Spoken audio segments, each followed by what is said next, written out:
And I mean, let me just make one more point, because I think you asked him a question in order to, like, see if you can get him against us with something about, oh, you criticize. A lot of countries didn't like what we did in Venezuela. That's okay. That was in our national interest. I'm sure there's something he'll do one day that we don't like, and we'll say, hey, we didn't like you did this. So what? That doesn't mean we're not going to be friends, we're not going to be partners, we're not going to be able to cooperate with one another. Countries express their opinion all the time. We have very close allies that didn't like what we did in that regard. I can tell you what, it was successful. We're proud of it. It was necessary, because the guy was a narco-terrorist, and we made him a bunch of offers, and he chose to them out. And look what's happened in Venezuela in the 6 weeks since he's been gone. Okay? Now, it's got a long way to go.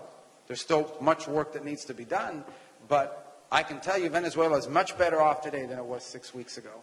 So, we're very proud of that project, and, I know some will disagree and didn't like, but irrespective, I think everyone can now agree that Venezuela has an opportunity at a new future that wasn't there 6 weeks ago.